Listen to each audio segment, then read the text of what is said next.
Hello, everyone, and welcome to this live episode of To the Moon, Allison, where we talk about the top and trending works in romance, science fiction, speculative fiction, and fantasy. I'm joined today by Meredith Schorr, who is a contemporary romance author who is celebrating not just the release of her new book, Someone Just Like You, but also the book anniversary, or do we say book birthday? What are books anyway? Like anniversary, birthdays? I don't know. I've heard both.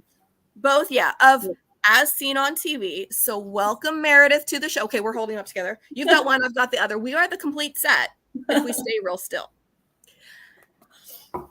Live from New York, it's Meredith. And go. Thank you so much for having me. Yes, I can't believe that As Seen on TV has been out for a full year already. It feels like it was just like yesterday where I accepted a deal and then I waited and waited and waited for things to happen. And now it's been an entire year. So it's pretty amazing that I have another book coming out now in 7 weeks. So very excited. Final trimester of that book, baby. Yes, and I'm pretty much ready to like push it out. Like, come on, baby, let's go. Well, I mean, I also love what you said about you waited, you got the deal, and then there was all this, because the traditional book deal timeline is kind of crazy, where sometimes you're waiting forever and then 47 things happen and they need it in about a week, and then you wait again for a while, and then you're doing the launch and the release and you're signing copies, and then next thing you know, they want another book and you're like, hold on, I have to write that. But I was just doing this. So hopefully, are you writing a third book as we speak? Yes, that's what I was going to say. It's weird to be talking about the book that I wrote in like 2019 and 2020. That's now been out a year, and now another book that's coming out in a couple of weeks that I finished writing in like 2020, the early 2022, and now I'm working on a book that's coming out in 2024, and it's due to my editor on July 15th. Okay, you have a little bit of time. I don't have to cut the interview short and be like, Meredith, go finish your book. I've had a few like that where they're like, yeah, I'm taking a break from locking myself in my basement to write this book because it's due tomorrow night. And they're kind of jittering. Yeah. And then you just want to say, can we talk after? Are you all right? Do you need me to call someone for you? But yeah, that's the hard thing, is you're releasing a book and then you've got to kind of, it's like you can push a button in your brain to go back to where you were. Like, okay, who are the characters in this one? And just in case you forget, it's Molly and Jude. Thank you for telling me. Before that, it was Finn and Adina, although I listened to that one. So I was never sure how we were spelling Addie's name until I saw it in print. Like, oh, okay, I got it. I was doing like Adina Menzel, and it's not that. And I actually pictured, I hear it as Addie, not Addie. I love the audio, the narrator very much, but when I listened to it, I was like, oops, I should have told her, because I heard it as I was writing. I heard it as Addie, and it was all like Audie. And I was like, oh no, it's not her name. But okay, that's not quite right, but I did have one. So I use as an editing tool, I use the read aloud. So I hear things, because my eyes will totally lie to me. Editing tip, friends, use your read aloud function, because my eyes will fill in words that it wants to see, but my ears, they won't do that. And so if you're missing a word, or the is actually a they, but it says the, it will sound weird, but your eyes will just gloss over it. So true. I had a very, very minor character in my second book whose name was Trishelle. My read aloud kept saying Tricelli. I'm just like, how did you get that? But it's a computer. It doesn't know any better. AI is not very smart. So there you go. That's what it was doing. But yeah, with a narrator, you can usually tell them, please do it this way. I think that I received a list of words that I was asked to pronounce. So that wasn't on it? And I don't think it was. If it was, I must have missed it. And it wasn't a big deal. I mean, I don't think people were like, I hated the book because her name was on it. You know, I mean, there are people that hated the book, but I think that but that was not the reason listed. Well, and I know for your first one, so we're talking about As Seen on TV, you have diehard Gilmore Girl addicts. So you're probably having people who are over caffeinated reading that book at about 110, and they will probably get angry at anything. So I wouldn't put it past them to be angry at the name of a character, or they knew somebody named Finn and never liked them anyway. So honestly, readers can be mad about really weird things that you go, can you call someone? Can you get a hug? It's a book. Yeah. Please, I try to just, brush it off. Like, moving on. Well, and so let's start with the book birthday, book anniversary of As Seen on TV, and tell us a little bit about that. And like, I listened to it. You, of course, probably have people reading it and all, and you Oh no. We're frozen. Cute. And I want to talk about this cover in a minute, but let's start with As Seen on TV and tell us a little bit about the inspiration for that one and where you went with that inspo. Okay. Well, the inspiration for the book actually happened years before I started writing the book. I was with several author friends at a writer's retreat in California, and we were just like brainstorming ideas. And somehow we got on Hallmark movies. And one of us, it might have been me, it might not have been me. I'd like to take the credit for this idea, but I don't know. Somebody said how funny it would be if somebody who was like addicted to Hallmark movies thought that they were like living out this experience, and everything that they would expect to happen or that happened in the movies was like the complete opposite. So, they go on a train, and on a Hallmark movie, they'd either meet like some really great guy, or some very surly, but like very handsome guy who's kind of like not very nice and grumpy, but eventually like they meet again and they fall in love. But in this case, it's like they meet like a 90-year-old who like rules all over them, or a 2-year-old kid, like just something completely opposite. They go to an inn and they expect a really nice greeting and like, oh, let me give you some baked cookies, welcome to this town, blah, blah, blah. But instead it's like some evil, guy, and there's like cobwebs and gates in the windows, so okay, we but just there's a specific audience who would actually like that version, because like, ooh, is it haunted? Ghost hunters. But again, that acquires more charm rather than just like, wow, this woman who runs the B&B does not seem like she wants me. Check-ins at 4. Yeah. Get out. Rain. No, she was not the friendliest. No. So I never like thought that I'd actually write that book. And then I was out on submission with another book, the book that got me my literary agent. And they always say, okay, write the next book. Like, don't focus on, the submissions, which is impossible, but it is good to keep writing because it does keep your mind off of it. And so I had to give her ideas for my next book. And I was like, So I wrote, this is one of my pitches, a woman, a journalist, and she goes and thinks she's going to write the story that's going to be like a Hallmark movie in real life. And it's like the complete opposite. And then she falls for the real estate guy. And I gave her like 4 other pitches, and she wrote back and said, this one, it's genius. Okay. And I've also learned, and this is something I steal from my book sister, Jennifer Ann Gordon, you are not allowed to joke about books you might write. Even as a joke, you will be forced to write that one, because that is the one that your agent or your editor or whoever, all your other great ideas, they aren't going to care. They're going to want that one that you just threw out as a little haha, wouldn't it be funny? And they're like, that's your now career. Yep. Yeah, I was scared. I was like, I was nervous about writing this one for some reason. I didn't know if I could do it. And so I was like, that's the one she picked. But as soon as she said that, and it was also really important to me to have a marketable idea, like a high concept, because that was one of the reasons why the biggest reason why the book before didn't sell. There was no like actionable feedback about like changing the characters or changing the pacing. It was just, the hook isn't big enough. Yeah. So and I feel like that's so huge that high concept, that's the big thing. And I've read books that I'm going, the book wasn't necessarily great, but the pitch, you see, people will buy it based on that. And then you have to back it up. Yes. But the idea of like, that easy to say, here's your pitch, a chef's kiss, it's perfect. People want to read that. And your pitch for this was spot on, because I think there's 2 camps, and I will tell you where I fall, despite being a contemporary romance author myself. I am not a Hallmark movie person. And there's people who are either like, Hallmark movies or Hallmark movies. Yes. And they like the little birds are flying around their heads. And I think both people would like this book because of how the reality hits the fan here, where it's like, those are store-bought pastries. And I even sent you a message saying, what does this town have against baked goods? Like, there's no pie. I can't go to this town ever because I am 90% carbohydrate by volume. So it just doesn't work. But I love that, because I feel like there's something for both sides to just grasp on and go, of course, she's delusional. Why would she possibly think this town's going to be like that? And everybody else going, oh, yes, I want to be to this little place that has that Gilmore Girls feel. And that's not Luke behind. He's not wearing plaid. I don't think this is a very good diner. What's happening here? Exactly. And I got all sorts of people reading it. I got the people that loved Hallmark movies, and they love this because I mentioned Hallmark movies in it, and it's a lot of Easter eggs for people. But then I also got people who didn't like it because it wasn't really a Hallmark movie, because it wasn't supposed to be. It was like you missed the whole point. And then I got people who, did you not get the part where she was disillusioned with how it was? That was kind of the main theme of the book. Exactly. Same thing with the Gilmore Girls. I had people who were like, "Oh, there's so many Gilmore Girls vibes," and some people were like, "But it wasn't Stars Hollow, and I didn't like it." And I'm like, I never went into it. I didn't go into it trying to have Gilmore Girls vibes.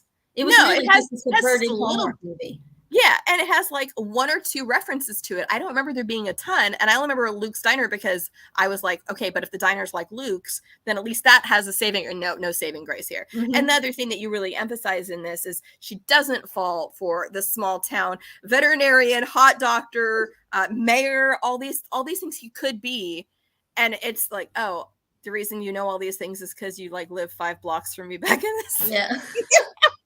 which I loved, because I do think that whole idea of like, oh, the grass is always greener, Mm-hmm. and if I just went over there, it's like you would have been at the same places and just weren't really looking for him. Exactly.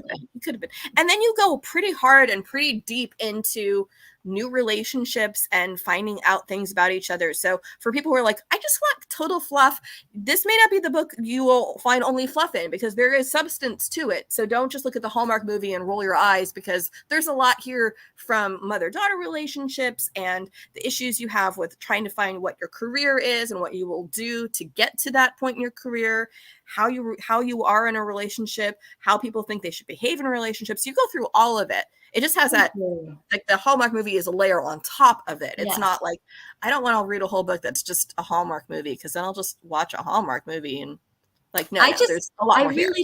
I like a lot of conflict and tension, and more than just, it's like exactly 9:30 to 9:45 on a Hallmark movie. It starts at 8, between 9:30 and 9:45 is the conflict. And then it's just resolved. And it's usually because a guy sees the girl like kissing or giving a hug to her ex, and assuming that they're back together. Or he's on one knee proposing and he walks away before he sees that she says no. I wanted more than that. That's nice if you just want a low stakes and escape. I don't want to say anything against it, because I do watch it, and sometimes I need that. But for my writing, I need a little bit more. Well, and I think everybody has those different vibes and moods that they need. And there are times when we're like, I want zero attention other than what dress is she going to wear. That's the most angst I need to feel right now, because sometimes we need those places where it's just safe, fuzzy. It's just like a robe that you can watch or wear or read, for lack of a better term, but you don't leave it there. And there are fuzzy moments, and there's some real sexy moments. I had a friend who asked, she's like, how much sex is in this book? Because I was like, oh, you can, because I was going to let her have this. I'm like, well, so you can probably just close your eyes during, just kind of go past that if that's uncomfortable for you. But I'm like,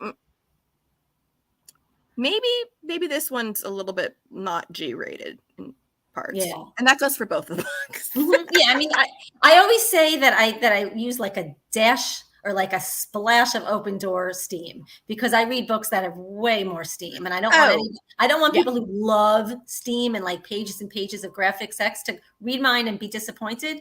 Yeah, because they thought, if they're going to be disappointed, that's one thing, but because they expected more. So I try to be clear. It is open door, but it's open door. But it's not excessive by any means. And like, that's why I didn't tell her, oh, this is gonna be too much for you. I'm like, just, it'll be there, but you can kind of skim to see where it stops. Whereas I have read books, and I'm not throwing any authors under the bus, where literally it was like 3 solid chapters of that. And I'm just going, that might be more than even I need. And and it wasn't an erotica type book. So it wasn't like I would have expected that. It was a rom-com. And then I'm just going, nobody made you trim this down? Really? Because I would have made you trim this down if I was your editor. I would have been like, hold on here, Missy. Your grandmother is clutching her pearls, and is she not approving of this book right now? But so that's the first one that's celebrating its book anniversary as seen on TV. And I enjoyed that one, but this one just got me so good. And I just want to start with someone just like you. I wish my camera's not that great to come closer to the camera. And I love this cover because it is a huge Easter egg. And I didn't even realize it, because it took me a while to realize, okay, what's going on in the cover is a huge, not a spoiler, but it tells a lot about what's going on. And I just love it. So when people read it, I won't say more than that. Go back and look at the cover, or if you have an audiobook or whatever, look at the file and look at the artwork done, because this isn't just like generic, yep, here's the cover with some cute people on it walking a dog. Look at what's actually happening, and look at the dogs. Just look at the dogs. But this is a story of childhood friends, two enemies, two lovers. And I just devoured this so much, just in terms of the relationship between these people and the families and so much of what's going on here and the musical references. I just ate it up. And I'm so this one I glad. read with my eyeballs. So if they mispronounced any names, I don't know, because I am an audio reader when I can, but when you get early ones, you usually can't get the audio. So Yeah. I haven't heard the audio yet, but I haven't heard the audio yet, but I did have to, and I don't think it's produced. I think it's in the process of being like made right now, but I also got a list, and I was very careful to make sure that I like fully read the list to make sure that like nothing, I think she knows how to spell Jude, you know, how to pronounce Jude. Molly. I can't think of anybody's. What are they going to do to Esther? None of these names are that hard. I had to pronounce Nanny. Oh, Nanny, like Nani. Yeah. I mean, I don't know what she thought it was, but I think she just wanted to be sure. And in my head, I called my grandma's Nanny. One was Nanny, one was Grandma. And this one, mine were Nanny, and this is Nani, just because there's a way that they explained it. I remember that. Yeah. But I think that's smart that you did that. But hopefully they can get things like that. Although I did laugh, and I don't know if this was a joke or an Easter egg, but I laughed because one of the older siblings, Jude's older brother, I'm like, I hope he doesn't die in this book. Because do you see what you named his older brother? His name is Eddie Stark, which is very close to Ned Stark, because Ned Stark from Game of Thrones is Eddard Stark. So I'm like, oh no, he always dies. Okay, it's a rom-com. He's fine. But and I never watched Game of Thrones. So if that happened, it was a complete coincidence. Yeah, I laughed at that, and I didn't know if that was intentional or not. But I'm like, Eddie, if Ed Stark ends up being the romance, but he's not the lead. It's Jude, which is cute. And you do so much with the names in here, and I won't say some of the spoilers that happen later about some of the names, but it's very cute, and it's very intentional how these are done. Although I do have a bone to pick, because at one point I had to do a double take because you have an Allison in here. First of all, you spell her name wrong, but that's okay. Oh, I'm sorry. That's okay. She's a single ally. Okay, a sister. I'm like, again, I'm on another book now, and I'm like, she is Jude's sister, Allison. Yes. And at some point she references somebody named Dana, and Dana is my sister. I'm like, are we in the book? They're married. Well, then that's even stranger, because that's illegal in every state still. You cannot marry your own sister. It's like, I tell my son, gay marriage is legal. Once you're of legal age, you can marry anyone you want. You cannot marry your stuffed rabbit. Like, that's still never going to be okay. So I know you love Ron the rabbit, and he's very cute, but he's a stuffed rabbit, and I don't think that that's ever going to be acceptable. You need to marry a person. Sorry. That's so cute. Or don't marry. That's fine too, but it cannot be a rabbit, especially not a stuffed rabbit. Not a stuffed rabbit. It's like, what is it? Somebody married their car or something. I mean, probably somebody did that somewhere. It's like, and what was the point of this? Does the car get your benefits upon death? It's not a person. Still having problems there. But anyway, so you've got this someone like you with these kids who grew up together, and then they're all coming together to plan the anniversary parties of their parents, which, how cute of an idea is that? And may I just say, I hope when I'm older, my children are like, let's plan this for our parents. That's never going to happen. But like, I like the idea that the kids would be that thoughtful and doing all this, but then putting the two of them together, the two who hate each other. Hey, you guys have to work together, because that's gonna go well. Exactly. So what was the inspiration for this? Do you have a childhood enemy, friend, lover that we should know about? No, but I am the youngest of three sisters. Okay, and I lived across the street from a family, the Solons, and they had it was two girls and a boy, kind of like the Starks.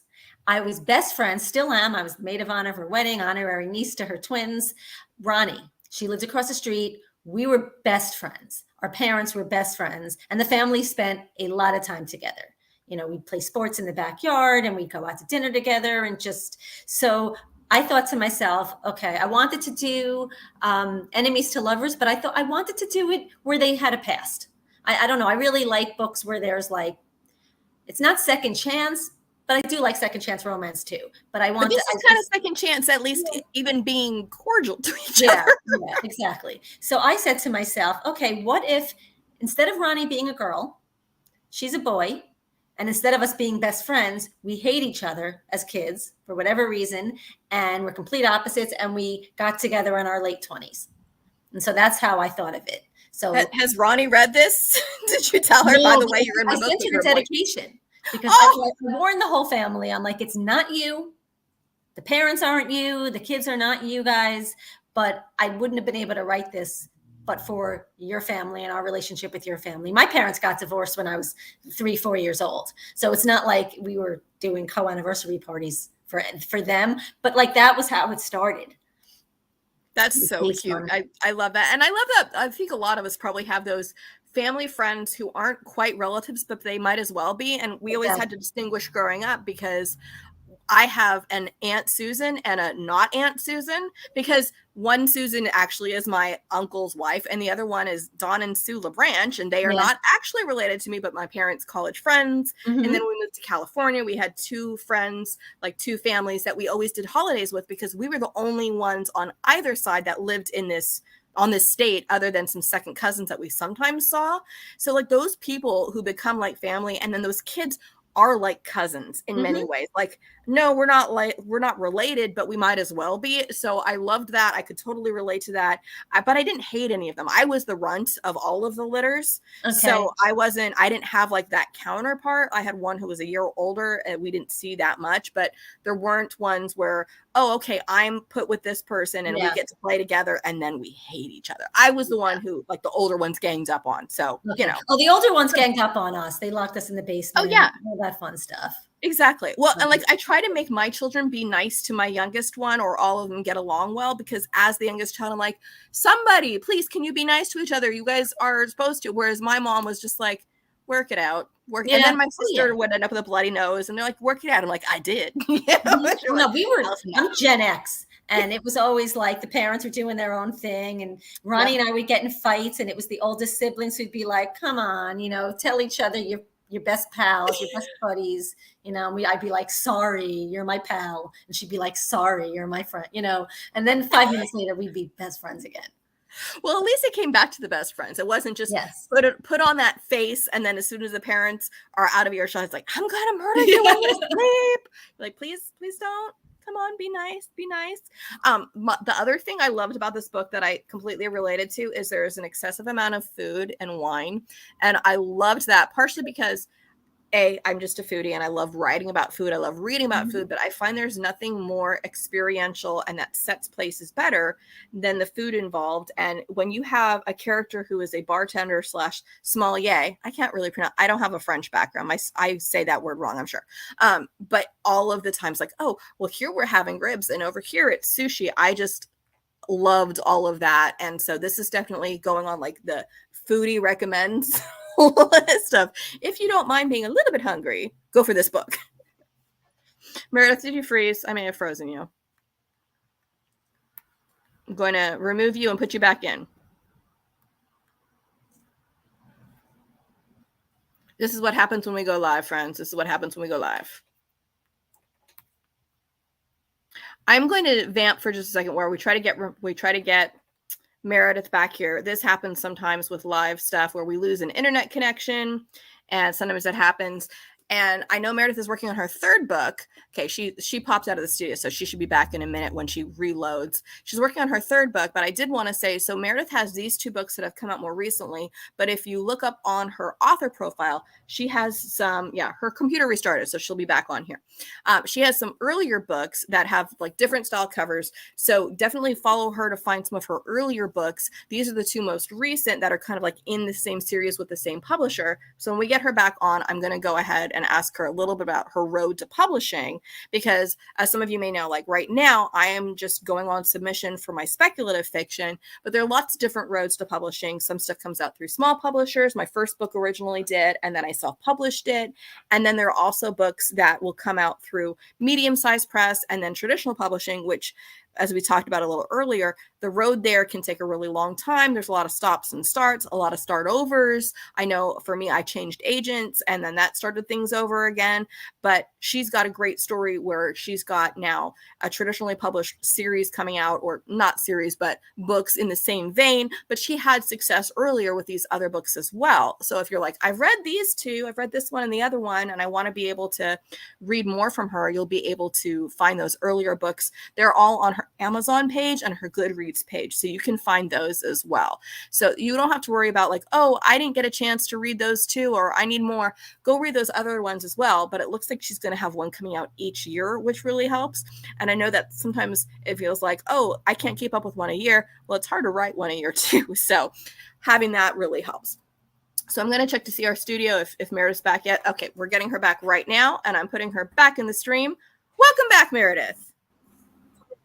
I'm so sorry. That's okay. My computer decided to just restart. Do its thing. That's okay. I was just sharing that these are your newest two, but then you had other ones that came out earlier, and to follow you on Goodreads and on Amazon to find some of the other works, they just won't have the same kind of cover. So find some of the earlier ones. So I was just saying, road to publishing isn't always smooth, and sometimes we do traditional, sometimes we do self-publishing, sometimes we do small press. So do you want to tell us a little bit about the earlier books, and then how you switched, how you kind of changed gears to get with this beautiful style cover? Go for it. Absolutely. When I first started writing, I was writing something called Chick Lit. Okay. And this was like in the mid, like 2010-ish. And I queried it, and I didn't get like any partial requests, certainly not like full requests, no offers. All I heard was like, Chick Lit is dead. Unless you're like Sophie Kinsella or Emily Giffen, who was still writing like Chick Lit at the time, which is kind of like rom-com, but like a sillier, where it's like just the woman's journey, Bridget Jones kind of thing. But I knew that there was an audience for it. Yeah, I was in a Chick Lit book club, and like people loved it, and we just needed more books. It was all the same people writing it. So I decided to. I did not want to self-publish because it's just too much work for me. I have a full-time job, and I just wanted people to do so. Yeah. So I queried like small publishers who didn't need you to go through an agent. Yeah.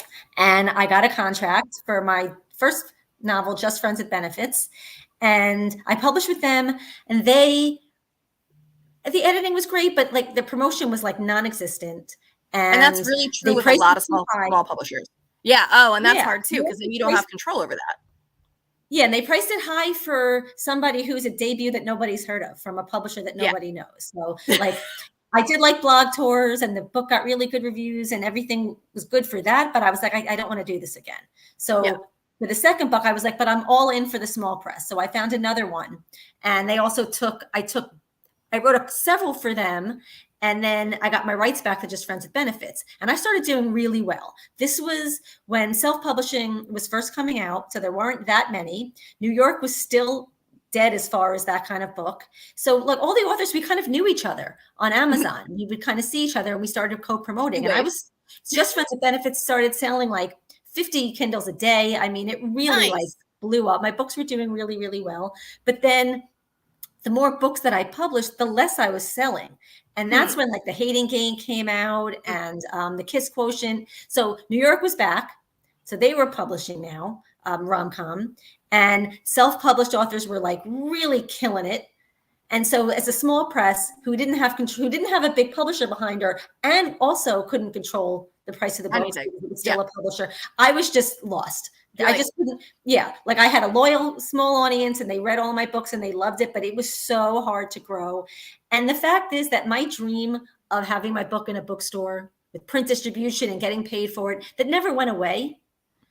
But for a while, when they were doing well, I was happy. I had fans, and I was getting books out. I didn't have to. It was faster. But I'm also guessing with the small publisher, they weren't getting your books in bookstores because they didn't have the distribution power to do it. Yeah, it was print on demand. Yeah. So I mean, I was selling a lot of Kindle, but not. And my dream was to go into Barnes and Noble and see my book. See your book. Yeah. So I decided that I was done with the small press. Oh, and actually, I had 3 different small presses in that time. Like I sampled all of them. They would keep closing, and I would keep selling my book to another one who seemed great. And then they would just stop promoting. And it was like, this is ridiculous. So I'm like, you know what? I'm not publishing a book again. At least that was the decision I made at the time. The next book I publish is going to be big, or I'm going to just shelve it and keep trying. So I wrote a book, and it took me a long time. I had a gazillion beta readers. I'm like, I'm getting an agent. And I got an agent pretty quickly, actually. I'm very blessed about that. Like, it didn't take me like years and years in manuscripts, because the only one I ever queried was the first one. And then with the others, I just didn't do it anymore. So this was basically the second book I queried. And I got my agent, Melissa Edwards, who I adore, like pretty quickly. And we went through like several rounds of revisions for that book, and it didn't sell. So I feel like but then the next book, As Seen on TV, it got interest overnight and sold at auction in a week.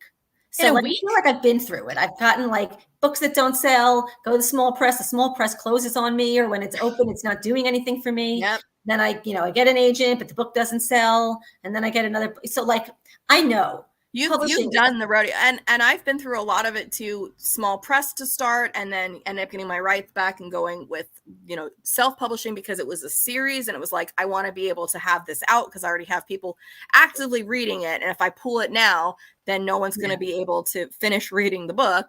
And then I have other books on the back burner in the series, so went ahead and self-published that. But once I finished that, I'm like, okay, I'm not planning on doing that anymore. But that is kind of the issue with self-published stuff is, okay, you're not going to be in a published bookstore really, unless you're doing a lot of legwork to make that happen. And with a small publisher, odds are you won't either. There's some that can do it, but it's not very often that it happens. And what you said about some of them closing, I will just tell anybody who's interested in publishing the business, any of this, always please check writer beware before you sign any contract. But one of the hard things is a lot of these places will pop up, do their thing, not do very well, crumble, and then pop up again later, same people, different name. And so you won't necessarily know, because I know the one that I was under is now listed with writer beware is avoid this place, because there were a lot of complaints about how they handle things. Well, then I had people tell me, hey, did you know that their webpage is now changed to this other name? And I let writer beware know, but I don't think it's been updated that, hey, now it is now called this. And that kind of thing happens. It's not just that one. But then I also have friends who are primarily self-published, and then they also have a small publisher who are really great with them and do things that take them above what they can do on their own, like do a BookBub deal and split the cost, because BookBub deals are huge, but they're also usually prohibitively expensive for someone, especially someone just starting out who maybe doesn't have the savings to throw at a one-day promotion that could make or break your career as far as getting you above that line. So I'm sorry to hear that you went through all that, but I'm glad where you are now. Like, you kept going, you kept punching down the obstacles, and now persistence. Now it's like huge and awesome. And I always am glad that we dropped the term chiclet, because that's gum in Spanish. Like chiclet, like this is not a bubble gum, but maybe that's right. Bubblegum book. I don't know, but it is funny how the trends change. And then sometimes the publishers aren't necessarily on top of the trends. As you were saying, we want more books, but there's only 2 people writing them anymore, because the publishers have just decided there's not an audience. And they may be right that there wasn't an audience big enough for them to do that. But you're like, but we still exist and we still want to read these books. You're like, I will have to write them myself. Yes. Write a book. Exactly. But I love that you did that. But I know that that's kind of true. And I was talking to a friend just yesterday who is using a search algorithm to find out what keywords people are searching for, so they will find her books more easily, and found out that a term that I'm like, really? This term isn't one that's searched for? Cyberpunk. You'd think cyberpunk would be a huge term. No one's looking for it. Huh. And her book's selling very, very well, but that term wasn't being used. And I was just really surprised that, like, really, that's not in? So you just wonder what the trends are and what the search algorithms are showing what people are. And I don't know what publishers are looking at, other than they're always a couple years ahead, just like you are, in terms of, I'm writing this book to come out next year. So the trends of 2 years from now are what you're writing now. Exactly. And that's kind of hard to predict, because what else happens in pop culture? What's going to align with the zeitgeist? Like, oh, who knew that this was going to be a big thing 2 years from now? Yeah, unless you're a really fast writer and you can jump on the train and like still get there before it like reaches its last stop. I'm not. Well, and you could possibly do that if you're self-publishing, but then you have the problem of, how are you going to get the audience to find the book that hits that trend? I think the one who did it was doing that crazy, like, I fell in love with a COVID monster or something. That was one of those things that I could not believe how many of my friends were downloading it just because it looks funny. And I'm like, you guys just made this person a huge international bestseller because you all just thought it looked funny. That's So, amazing. that's the kind of Yeah. stuff you never know. So tell us about the book that you're writing now that we're going to, well, the one that we're going to see next. How about that? Because the one that you're writing now, we aren't going to see for another 2 years. No, you're going to see it in 2024. Okay. So the one I that, just don't know when. the one that we'll see after this one, tell us about that one. Do you have a title for it, or is that still I have subject a to debate? working title. It's called Roommating. And it's about a Gen Z grad student and a part-time library page who lives with a boomer to save money. And in exchange for doing like light housework and like walking the dog and stuff like that. And she loves it. And then the boomer's grandson moves in temporarily to find himself. And the two butt heads, living and then do other things. In the apartment. Yeah, eventually. Yeah. Yeah. So it's just I like the idea of a multi-generational friendship between. I do too. I was waiting for you to be like, and then I'm like, okay, the grandson moves in. I was going to say, you might have no relationship. Like, that's a little creepy. Yeah. She's 24. And I didn't want to write like an 80 or 90-year-old. She's 69. She's turning 70. And I'm friends with several people in their 60s and 70s, who are not old and like just kind of like completely out of touch and everything. Like, I think the older I get, the more I'm like, okay, these are just regular people. Obviously they have different interests, and I'm writing from the 24-year-old's perspective, so it's not the same as mine. So you're not necessarily writing the almost 70-year-old's perspective. No. It's all in the 24-year-old's Gen Z's POV. But I really like the idea of having that. So, and there's a lot of grandma issues. Like, my main character has issues with her own grandma, like some guilt issues, who passed away a while ago, much older than Adam. Adam is the hero. And so he moves in. He doesn't know his grandmother very well. I won't say why, but because I don't know what's going to change. I haven't even turned it into my editor. Like my editor is like, everything you said in that interview was wrong. I didn't know it. Because I'm making you change it. But it's definitely about a Gen Z grad student who lives with a 70-year-old boomer until her grandson moves in, stays on the couch, and things happen. On that couch.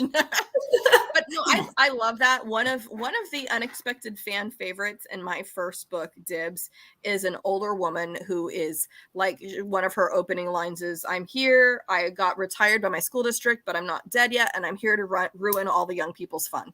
And she was like a fan favorite, and she's come back several times, and she's now in the book I'm writing right now, the 5th book. She is one of the prominent characters, and I actually am writing from her point of view. So I have to put on my old people glasses, which is just my regular glasses. And I find the older I get, honestly, and you don't have to admit to this, I find it easier now to be writing from Dolores Dunwoody's point of view than I do to be writing from some of my younger characters' point of view, because I'm a lot older than they are at this point. Yeah. I do have one leading lady protagonist. When I wrote my last one, she is my age, and I have all the other characters like calling her old, and she's like, I'm this old. It's like, and you're still slamming. It's like, yeah, you better say that, because I'm going to beat you if you don't.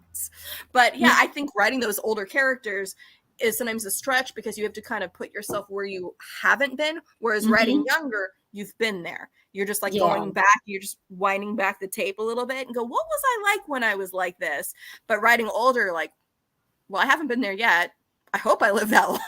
Yeah. I mean, it is hard to write a much younger character. But it's funny. I had less trouble writing this 24-year-old than I had writing like Adina and Molly, who are like a couple years older than that. So maybe you're aging in reverse. Really, I don't know. I think it's because I am immature.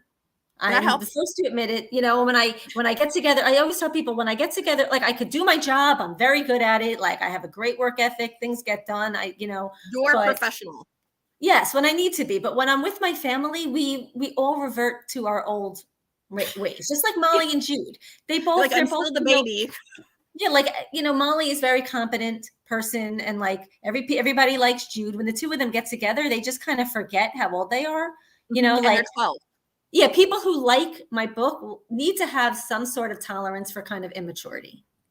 It's just, I've seen some reviews where like they were so immature and they treated each other so poorly. And I'm like, they made the pranks are like, the time of the appointment is changed. the location. I'm like, that's really not so horrible, but No, you it's know, not. And I think you set it up in such a way that it clearly shows that when they're together, they revert to this. That this isn't who they are with everybody. It's just something about this other yeah, person just brings out that stupid streak in them, and they just can't help themselves. And I think we all have people in our lives who, when you get around them, you revert to some prior version of yourself, may or may not be a prankster, but someone who isn't the normal you, that if other people saw that, they would be like, who are you right now, and what yes, have you done with current version? And I yes. love what you said about Molly and her competence in her job, because I don't, Meredith, what is your day job? Because your day job does involve some legal stuff. Yes, I'm a trademark paralegal, Okay, so and I've had I abusive clients and who actually I could inspired. I related to this hardcore about a lot of the stuff that she felt, because most people know my day job up until I retired when I had my eldest child, I was an attorney for a decade. And I Oh, briefly okay. left that to go work for a nonprofit that I don't name so they never sue me for basically copying everything in them, because I then used that job when I worked as an executive for a nonprofit for my Ranchers series, the bourbon books. But I was a lawyer for about a decade, with a little hiccup in there when I was over elsewhere. And Okay. that feeling of that dread of Hmm. like you start even getting sick the day before, just knowing that you've got to go in. And I Hmm. honestly, I never had abusive clients, but I never worked for a firm. And anybody watching this is like, I work with you, woman. Why are you saying that? There were super lovely people who I'm so glad I worked with at every single firm. Hmm. And there were awful people that I worked with at every single firm, where Yeah. I can give you a story from every single place about something that was said and then not followed through, that usually involved my paycheck or something like that, or involved making my life miserable. I mean, I will say I resigned from one place to take a job another place, and I gave my 2 weeks notice, and I wanted a week off in between before I started my other job. Gave my 2 weeks notice. My boss called me into the office and then said, you can pack your office now. So basically, they weren't going to give me the 2 weeks notice. And this was after they complained that another guy didn't give his 2 weeks notice and just left everybody hanging. And then I was out, not getting paid anymore, somewhere else, and Oh got my a God, call that's so. from someone else, another partner, saying, I need to be able to do this X, Y, and Z. And I'm like, I'd love to help you, but you guys didn't give me the 2 weeks that I needed. There's only so much I can do without looking at it. And I'm obviously not going to come back into the Do it office. for free. Yeah, but it was senior partner doing something that was basically not only screwing over me because I needed Mhm. those 2 weeks pay, but screwing over everybody who had to take over my files, because during those 2 weeks, that's when I would have done the transition to hand them Exactly. off to someone else. That was But just some petty person yeah, who it didn't was. think It before was. they acted. But honestly, every place I worked had lovely people that if I could put them all in a firm together, I would love to work for that firm. But Yeah. there were always other people that I'm just like, I I understand where lawyer jokes come from, because it's you people, because you treat people horribly. And so I know it's funny, because every year I still pay my bar dues. I'm listed as inactive status. So anyone wants to look me up, 222-823. That is my California bar number. But I don't ever want to go back to it. It's just one of those things, like safety net. What if something Yes, happens and I absolutely need to absolutely. go back to it? I don't want to study for the bar again, honestly. But at this point, it's probably at the point where I should just be like, go ahead and cancel my membership. And if I have to take the bar again, if I can't pass the bar again, I probably shouldn't practice. Like, that probably will tell you that I'm not ready to do this anymore. But I just love how you handled it, because Molly was working as a lawyer, and how she felt as a disappointment leaving it. I've been there and feeling that. And the whole idea of, oh, well, it's okay if you feel like this, where your head's coming into your shoulders and you want to crawl under your desk and die for a while. And I've never read another book where it really addressed that. I've Yeah. read other characters where they're lawyers and maybe they aren't doing exactly what they want, but that feeling of dread. And I had to ask, like, did you experience that? Were you in the legal world to know that? But Well, clearly you first of all, just I in can case, handle I it. don't think anybody from my firm is watching this, because I actually just took the hour off from my work to like do this. So they're Hi, probably Meredith Schorr. We love you. You were all no, lovely they're people. wonderful. The people in my boss is amazing, but I did have an abusive client a couple years ago, and that person inspired a character in here. Yeah. There you go. Well, and I would say I had the interesting thing is I had heard the conventional wisdom when I was in law school, go Pepperdine, was that the big firms, they don't respect work-life balance. They'll just make you grind out billable hours, blah, blah, blah. Everything's terrible. And so I specifically was looking for smaller firms to work for. And I did not find that balance, even at places that said they would have that balance, even if that's like one of the main reasons I took the job there. And then afterwards, I temped a few times, including when I was like during summers, my husband, who is a teacher, I would work during the summers and he would stay home with our littles until it became littles plural. He couldn't stay with both of them. And then he started doing summer school, so it worked out. But I worked at larger firms in LA and was there, like they knew I was an attorney, but I was working as basically a legal secretary, and they were lovely and amazing. And I always said, if I have to go back, I'm going to one of them because they had better work-life balance than the small firms did. And they also have more checks and balances in place. So if something's going wrong, there's someone to go to versus, well, the person who's doing all this is the person in charge. So what are you going to do? My firm is it's medium size, it's general practice, and they're really, really great. They do believe, I mean, obviously they want you to make money. Well, yeah, you know, that's what I mean. They're not there to hand out puppies and roses. Yeah, they're not. But they understand that we're human beings who have families and other things going on, and you know, like the hour requirements are not, you know, excessive. Overwhelming. I'm able to write books, so let's put it that way. You know, that is true. And the thing is, I will also say that I had considered going back at some point and as being like a legal secretary because the requirements are a little different when you're an attorney. But now being what you do, you would probably have different hour requirements because you'd be closer to a lawyer in terms of their expectations because you're basically doing the stuff the lawyer's like, you do this part, you know enough. Whereas a legal secretary, I'm like, that's less requirements of actually knowing what I'm doing. Yeah, and they don't have to fill their time. Yeah, I have to bill my time. They don't. So I'm a profit center. So and the worst is like, don't forget to release your time. I'm sure no matter what law firm you are, they want you to release your time. It's just like, bill, make sure you release it. Oh. Click. Don't self-edit that time. See, and now I have trouble self-editing my books. Just kidding. No, I will. My agent posted something yesterday about like the words to drop, and I'm just like hanging my head going, I don't use just, but I use that a lot. Sorry. Yeah, I read it out loud to make sure, because sometimes I used to go like bananas and just go into every that, and then I'd read it back, and I'm like, sometimes you need the that. It is without it. It is not. It is not a word that just shouldn't exist. It's just one that probably is overused. Yeah, it's excessive, and sometimes it doesn't need to be there, but sometimes it does. So sometimes I'll read books where it's clear that that the author was just trying to get rid of the that's, and I'm like, but, you know, it needs to be there. Sometimes it helps, but hey, that goes back to the whole read aloud. And if it doesn't make sense, put the word back in. It's okay. You can do it. That's I'm going to use that. I've never really used it. By Microsoft Word feature has it. And I think learned about it by someone who is kind of sight impaired. And so they either have to have the font really big.